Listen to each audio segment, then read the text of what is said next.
dije a mi primer vástago biológico que tengo tú hijos y él no es ninguno de ellos. Ahora mi hermana me ruega que hable con él. Cuando tenía 20 años y era un joven lleno de ilusiones, miedos y deseos de construir algo valioso en la vida, me enteré de que mi novia de aquel entonces estaba embarazada. Yo, un hombre que hoy ronda los 46 años, en ese momento no tenía la madurez suficiente para procesar con tranquilidad la noticia de la paternidad. Sentí que el mundo se desmoronaba a mi alrededor, que mi futuro se llenaba de dudas y que tendría que enfrentarme a una responsabilidad gigantesca sin la menor preparación. No obstante, a pesar del miedo y de la incertidumbre, asumí la responsabilidad de hacerme cargo de mi entonces futura familia. Me até los pantalones, como solía decir mi abuelo, y me propuse hacer todo lo que estuviera en mi mano para cuidar de mi novia y de ese bebé que venía en camino. Con la mente nublada por la confusión, pero con el corazón rebosante de ganas de no repetir la historia de mi propio padre, quien no estuvo presente durante mi infancia, decidí casarme. Fue una boda sencilla y apresurada.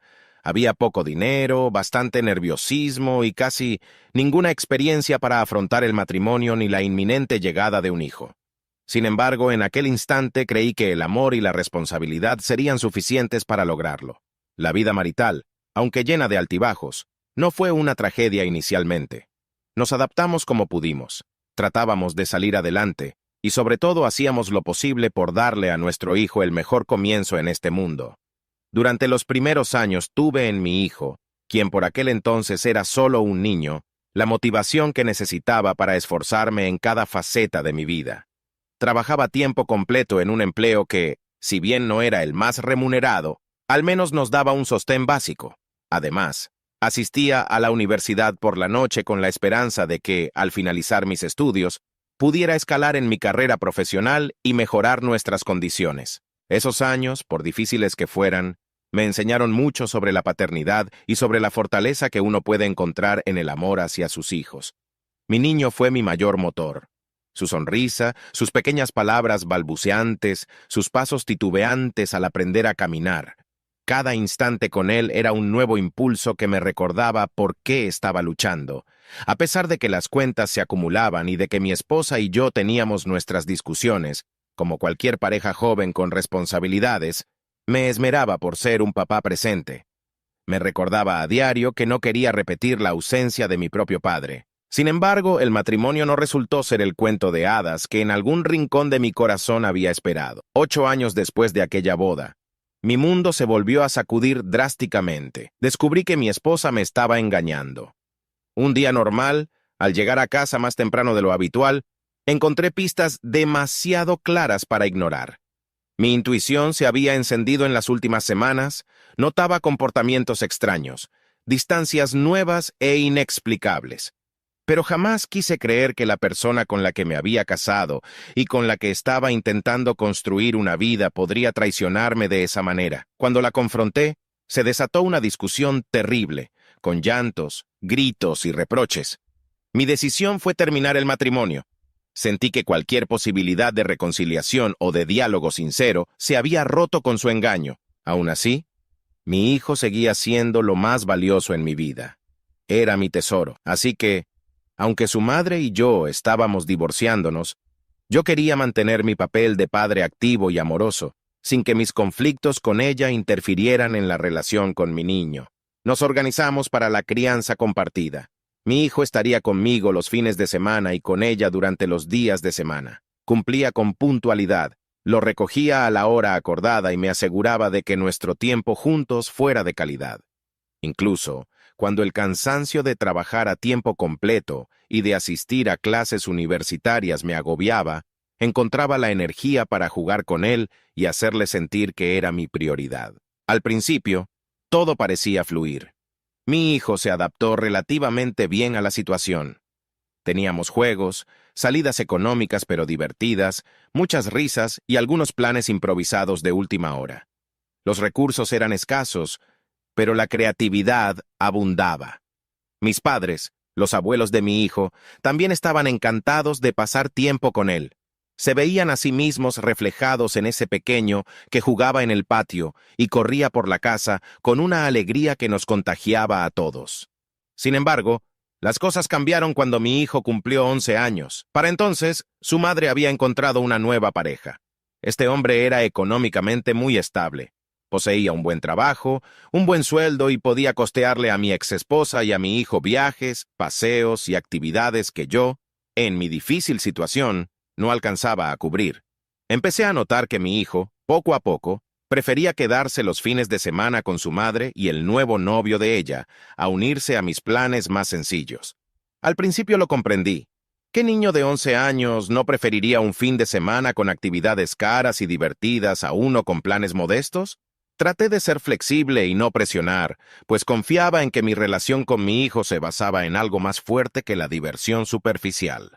Pero esa distancia leve se convirtió con los meses en un abismo. Pasaron alrededor de 6 meses en que mi hijo venía a verme un fin de semana sí, y quizá el siguiente no.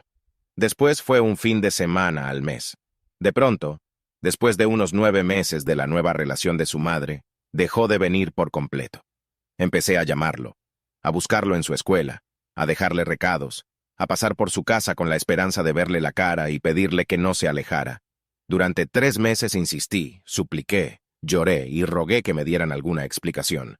Sentía que mi exesposa me estaba apartando deliberadamente, pero también percibía en mi hijo una indiferencia dolorosa. Llegado el momento, mi familia notó mi sufrimiento y me ayudó a contratar a un abogado para demandar a mi exesposa por alienación parental. Aunque yo tenía pocas esperanzas en que el proceso legal nos diera la razón, sentía que no podía quedarme de brazos cruzados. El juicio fue un trago amargo. El juez falló en mi contra, y no solo eso, sino que dictaminó que debía pagar más pensión de alimentos. Salí del juzgado sintiéndome derrotado. Fue en ese momento cuando el abogado de mi ex se me acercó y me lanzó una propuesta que me heló la sangre. Me ofrecía anular la pensión de alimentos si yo, a cambio, renunciaba a mis derechos paternales. Al principio me negué en rotundo. Mi hijo era mi razón de ser. ¿Cómo iba siquiera a considerar la posibilidad de desvincularme legalmente de él? Entonces el abogado me soltó la frase que me rompió por completo. Esa era la voluntad no solo de mi exesposa, sino también de mi hijo. Una punzada me atravesó el pecho. No podía creer que mi hijo, mi niño, mi compañero de aventuras, supuestamente deseara que yo quedara fuera de su vida. Pedí hablar con él a solas, aunque finalmente estuvimos con los abogados presentes en la habitación como testigos. Mirándolo a los ojos, le pregunté si realmente deseaba que renunciara a ser su padre. Él, con una frialdad y una distancia que me resultaron escalofriantes, contestó que sí. Tragué saliva. Intenté mantener la compostura y explicarle lo que significaba. Si yo firmaba, dejaría de ser su padre legal, no tendría derecho a verlo. Y en consecuencia, él tampoco me vería más ni compartiría con mis padres, sus abuelos. Él, con una mirada vacía y casi indiferente, dijo algo así como, sí, ¿y qué? O sí, da igual. Apenas recuerdo las palabras exactas, pues en ese instante sentí que mi corazón se rompía. Ante esa certeza, firmé aquellos documentos. Me dolía con cada fibra de mi ser, pero lo hice porque no quería forzar a nadie a quererme, mucho menos a mi propio hijo. Había hecho todo lo que estaba en mi mano. Luchar en la corte, rogarle que hablara conmigo, suplicar su atención, su determinación, fuera manipulada o genuina, estaba clara. Salí del juzgado con la absoluta seguridad de que jamás volvería a verlo. El golpe emocional fue descomunal. Todo el dolor, el fracaso, la sensación de traición y la impotencia me condujeron a un pozo del que me costó muchísimo salir. Comencé a beber con tal desmesura que pasaba días enteros en estado de embriaguez. No hallaba consuelo ni salida a la oscuridad que me envolvía. Bebía desde que me despertaba hasta que mi cuerpo no aguantaba más y me desplomaba. Una madrugada, con la conciencia nublada por el alcohol, me dormí y acabé aspirando mi propio vómito. Estuve a un paso de la muerte. De no haber sido por mi vecina que se percató de que el cartero había dejado un paquete en su domicilio por error y decidió llevármelo, posiblemente hoy no estaría contando esta historia. Me encontró convulsionando y llamó a emergencias. Los médicos, al llegar, tomaron acción rápida y me salvaron la vida. Pasé casi 2 semanas hospitalizado con neumonía aspirativa. Fueron 14 días que me sirvieron de reflexión. Me di cuenta de que, si seguía ese camino, la autodestrucción sería mi única herencia. Cuando salí del hospital, tomé la decisión de mudarme de ciudad. Regresé a mi localidad natal, cerca de familiares y amigos que me ofrecieron apoyo en ese momento tan difícil. Conseguí un trabajo nuevo, uno que me obligaba a enfocarme y a asumir ciertas responsabilidades diarias que no podía evitar. También empecé a ir al gimnasio. Aunque no soy un fanático del ejercicio, esa rutina me ayudó a drenar el estrés y la ansiedad que me comían por dentro, pero sobre todo, me sometí a una terapia psicológica intensa durante unos 4 años. Ahí aprendí a enfrentar la culpa, la rabia, el odio y, sobre todo, el dolor de haber perdido a mi primer hijo, la persona a la que más había amado hasta ese entonces. Aprendí a reconocer que él tenía derecho a sus decisiones y yo tenía derecho a las mías, que para sobrevivir emocionalmente debía seguir adelante y forjar una nueva vida, pues quedarme estancado en aquel trauma terminaría por matarme. A lo largo de esos años de sanación, mi vida comenzó a reconfigurarse. Conseguí mejores empleos, mis ingresos empezaron a aumentar y mi estabilidad emocional dio grandes pasos. Cuando llevaba unos 6 años viviendo en mi ciudad natal, conocí a la que sería mi esposa actual. Ella tenía un hijo de 11 años, y confieso que al principio me mantuve un tanto distante con él. Sentía terror de encariñarme y volver a sufrir un desgarro emocional si algo salía mal. Sin embargo, aquel niño tenía un carisma y una dulzura que me fueron derribando las barreras poco a poco. Empezamos a jugar videojuegos, a salir al parque, a reírnos de pequeñas ocurrencias.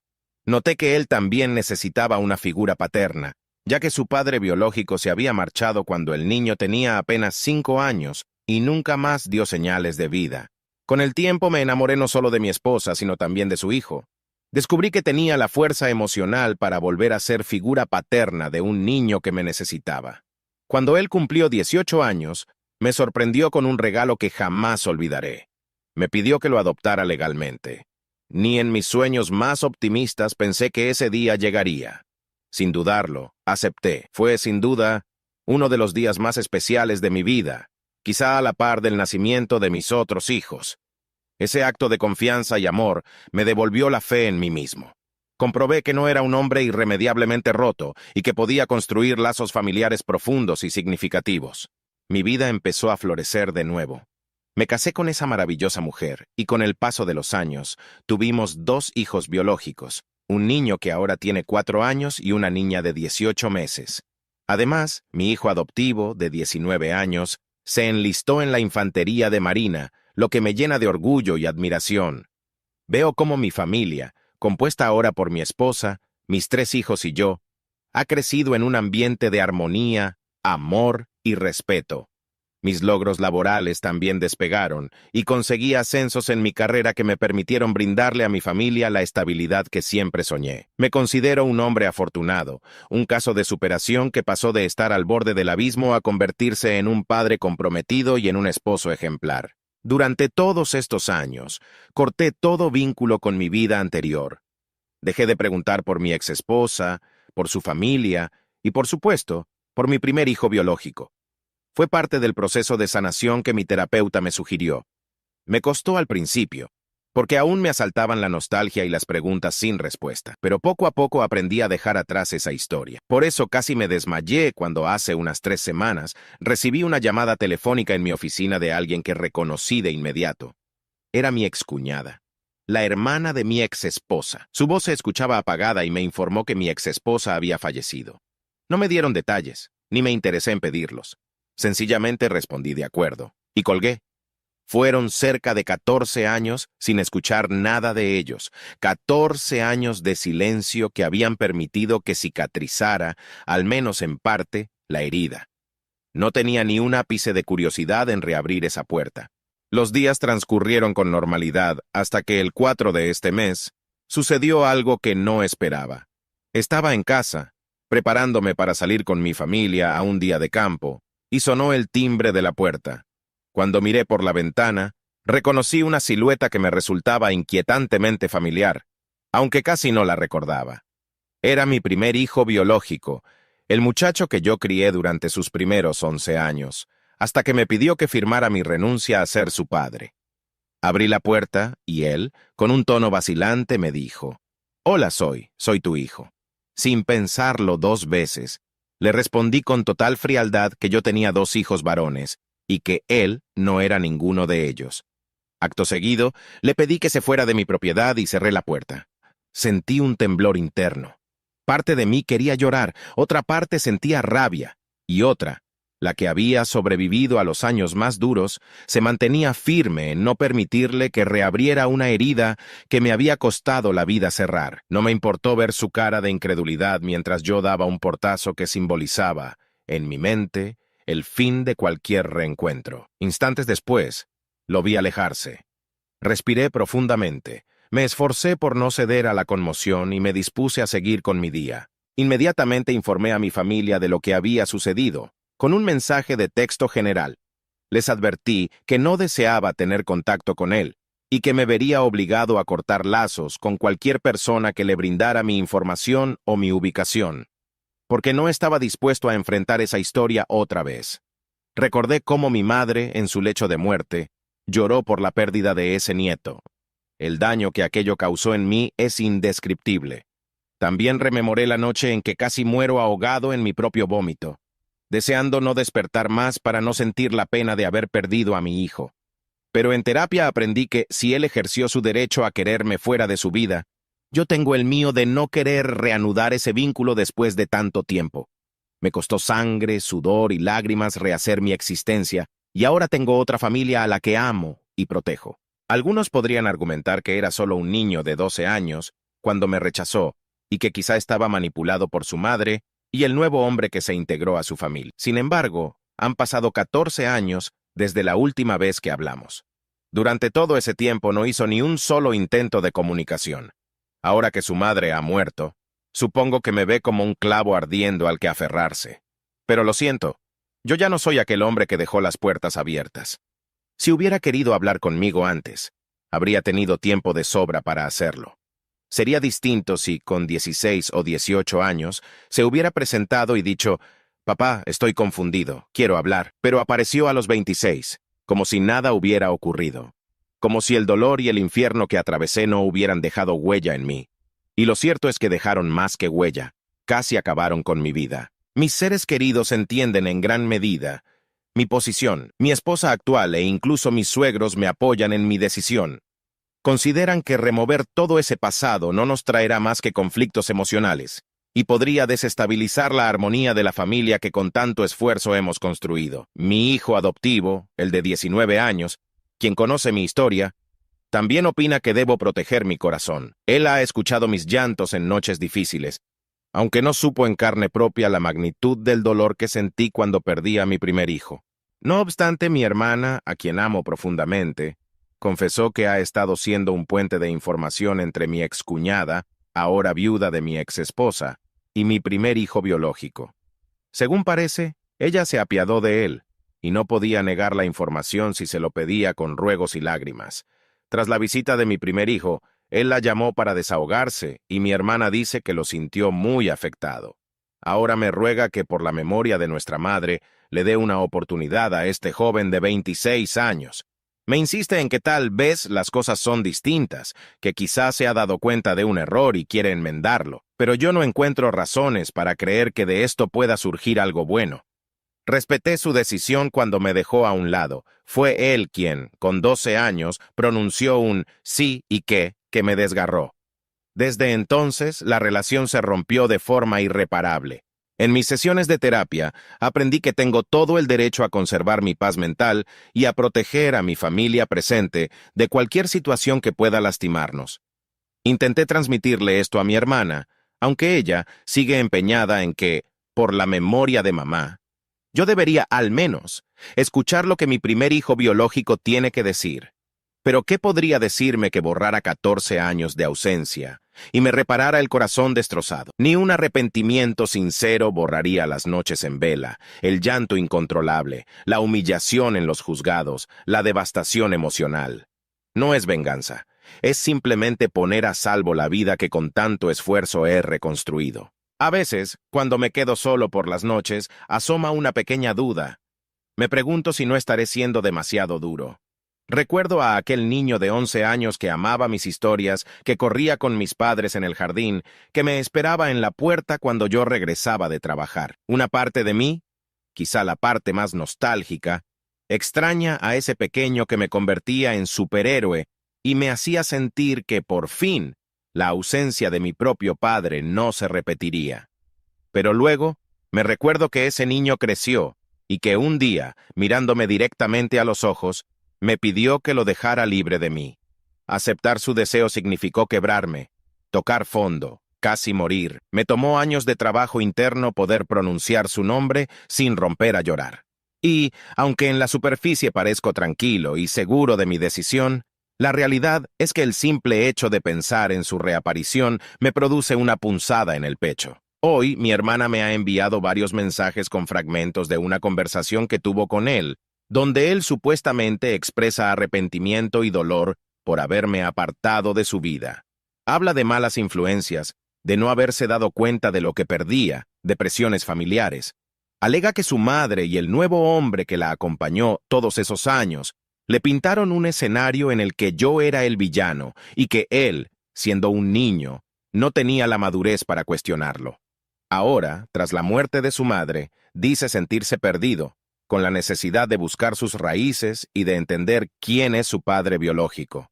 Mi hermana insiste en que lo escuche, por lo menos una vez, cara a cara o mediante una llamada. La pregunta que me corroe es si de verdad hay algo positivo que podamos ganar con un reencuentro así. ¿Podría esto brindarle un cierre a él y a la vez dinamitar la tranquilidad que a mí me costó tanto alcanzar? Mis seres más cercanos, excepto mi hermana, creen que lo mejor es que no abra esa puerta. Temo que si lo hago, reviviré un trauma para el que no sé si estoy preparado. Mi terapeuta de antaño me sugirió proteger mi estabilidad, pero también aprendí en terapia que, en ocasiones, enfrentar los miedos y cerrar ciclos pendientes puede traer paz a largo plazo. Por ahora, me mantengo firme en el no. Quizá con el tiempo cambie de opinión. Tal vez un día, cuando sienta que no corro el riesgo de volver a hundirme, esté dispuesto a dialogar. Mas hoy por hoy no me siento capaz de enfrentar de nuevo un dolor que ya consideraba enterrado. El mero hecho de haberlo visto frente a mi puerta, escuchando su voz decir «soy tu hijo», me dejó una sensación de náusea y confusión que no deseo revivir. No quiero que mis niños más pequeños me vean quebrarme de nuevo, ni que mi familia sufra al verme sumido en la tristeza y la ansiedad. Mi esposa me dijo, mientras me abrazaba luego de aquel incidente, que me apoyará en cualquier decisión, pero también se preocupa por cómo podría afectarnos un reencuentro lleno de resentimientos. Amigos cercanos me dicen que no lo debo perdonar si no lo siento, pero que tampoco me cierre en banda si en mi interior existe la más mínima necesidad de encontrar una respuesta. ¿Y cuál es esa respuesta? ¿Por qué ahora?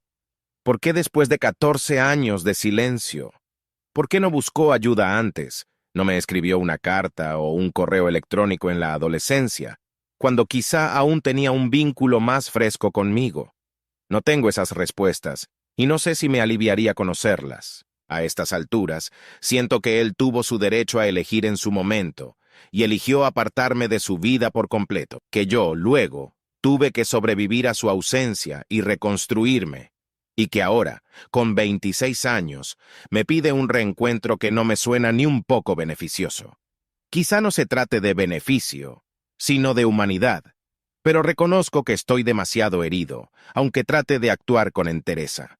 En todo caso, si yo mantengo mi negativa, estoy ejerciendo mi derecho a protegerme.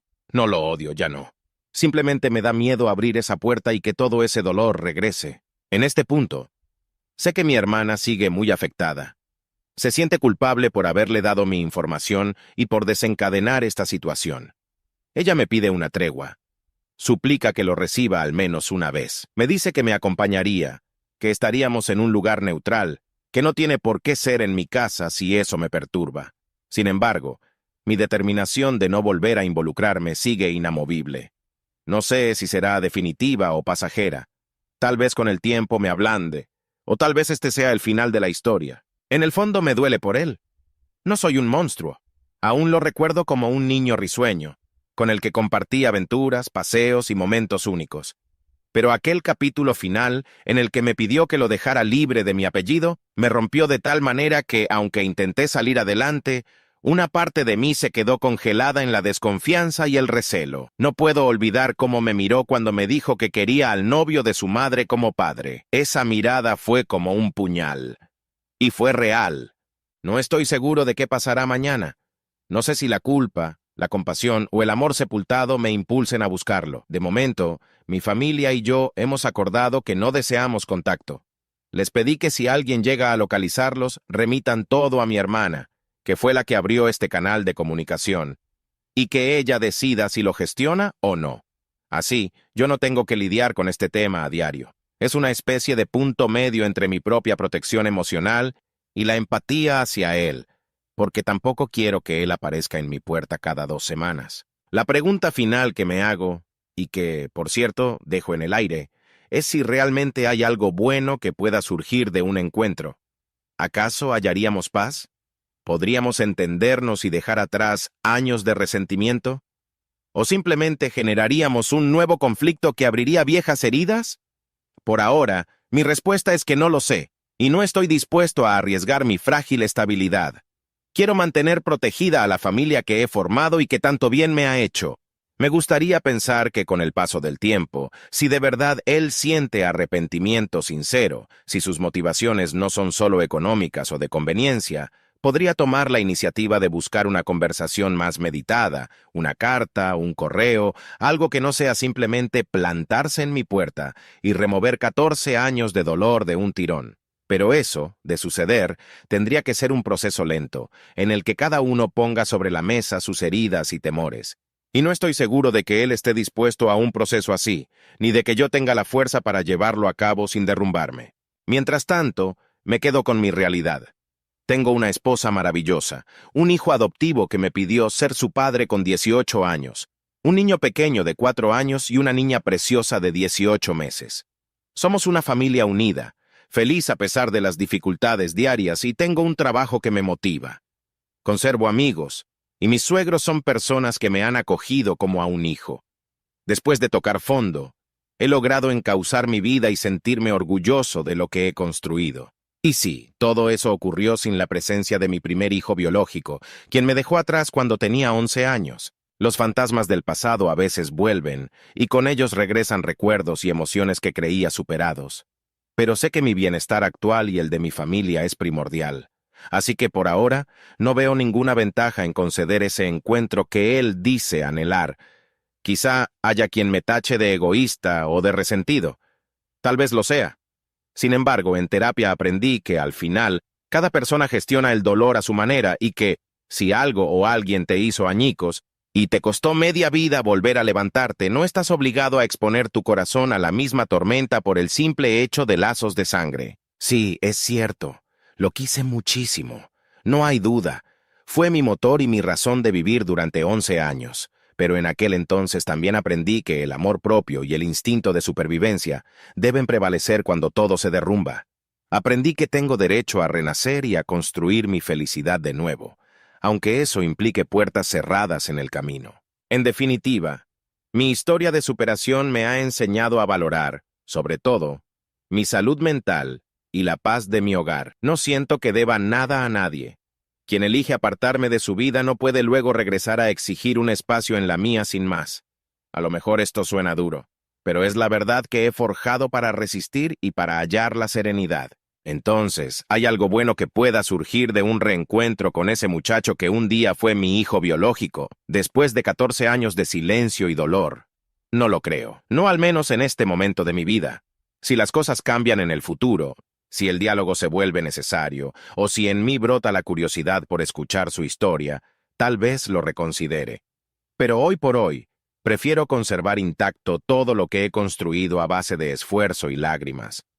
Mi familia actual es mi prioridad, y no les expondré a un posible huracán emocional que bien podría arrasarlo todo. A veces la decisión más difícil es precisamente la de no abrir la puerta del pasado. En mi caso, así lo siento. Y aunque parezca contradictorio, esta postura es también un acto de amor hacia mí mismo y hacia la gente que sí se quedó a mi lado. Eso es lo que he aprendido en mi largo camino de sanación. proteger lo que amo y amarme lo suficiente para no dejar que el dolor que casi me mata vuelva a gobernar mi vida.